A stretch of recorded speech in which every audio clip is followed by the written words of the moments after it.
Welcome to the University of Stirling, who are hosting BUCS Cross Country Championships 2014.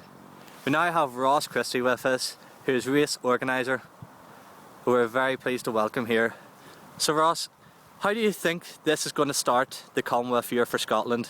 I think it's a really great start, obviously, with events in the beginning of January in Holyrood Park with the cross country, with some great performances from GB athletes, one or two featuring here.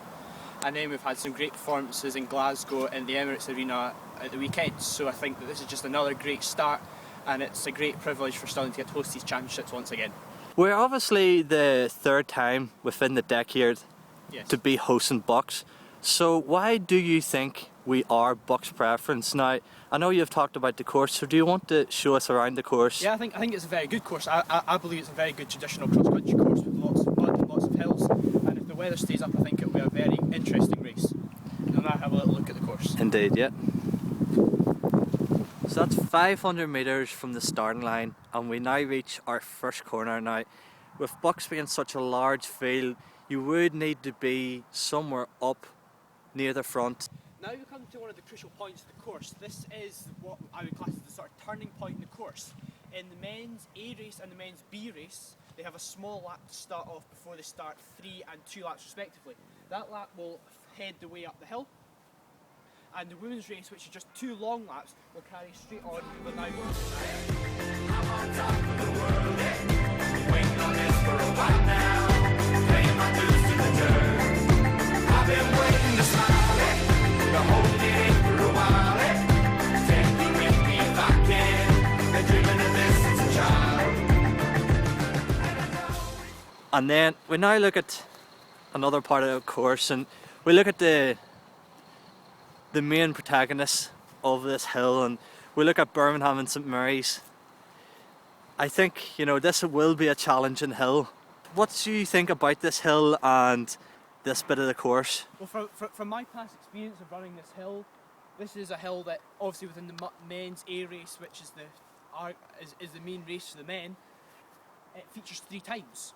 So it's going to have a key outcome on the winners of this race and where the team prizes go. St Mary's and Birmingham seem to be the 2 favourites within that, but this is going to have a direct outcome on which one comes out on top.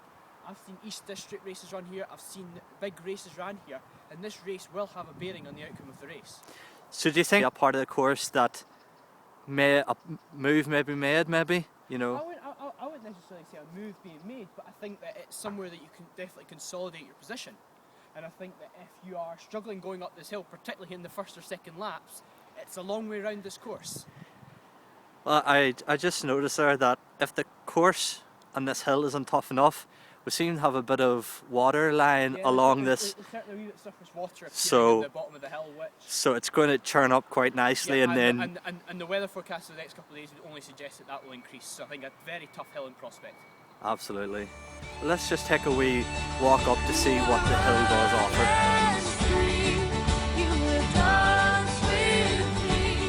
Now looking at the lead into the intersection part, which does lead to the hard point of the hill,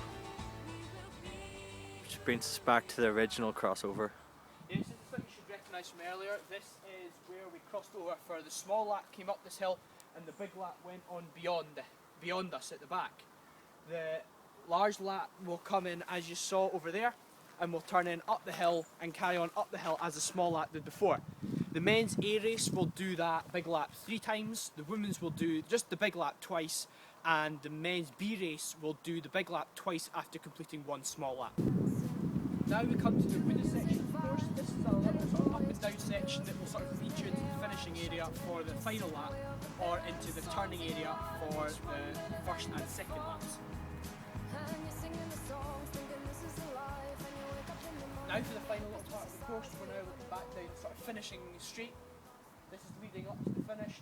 You'll come through the bottom gate and you'll head up the little incline. And then for your first, second and third, possibly your first lap in the case of the women, or first and second in the case of the B race, you'll follow around this tree, around the cut area, and follow out into your next lap. If you're coming to your final lap, you'll follow this straight up the hill and carry on up this incline. Now as we stand here at the finish, beyond the finish in the funnels, the Scottish weather has turned against us. We have now looked at the course, which I think looks in very good condition with some very muddy patches, but on the whole I think it's going to prove a very traditional and fair cross-country test. Now it all waits to be seen as who will be crowned champions of BUCS cross-country for 2014. Despite the weather, Ross, are you excited? Well, I'm very excited. Hopefully the weather will not be like this on Saturday, but I think even if it is, I think that there's going to be some exciting races on what is an excellent cross-country course. So I'm now with head coach of University of Stirling, Gordon Robertson. So this is our third time within a decade that Stirling has been given a chance to host the BUCS Cross Country Championships. So why do you think we've been given this opportunity? I think the University of Stirling has a fantastic setting, set with acres of grounds that make it a very interesting, undulating course. Gives the athletes a real opportunity to get a real taste of real true cross-country racing. So if you're saying, obviously we've had our wettest winter on record, so how do you think the course will fare up this weekend? I think as the races go on, it'll get muddier and muddier, and it'll start off just very slippy and slidey, and by the time they go through each lap, it'll be getting muddier and muddier. Should be a day for long spikes, although the forecast is suggesting sleet and snow for the weekend. That's so true. So the final part is, now this is a big year for Scotland as a whole. The Commonwealths are coming. So again, Stirling has been given the opportunity to host another big national event. So how do you think this will impact on a big year for Scottish athletes and indeed the national athletes? So what do you think that this course will bring to them and give them the chance to do? This is the second time in my spell as coach at the University of Stirling that it's been held here, and each time it's raised the performances of the athletes, and I think events like these will continue to raise the profile and the performances of the athletes.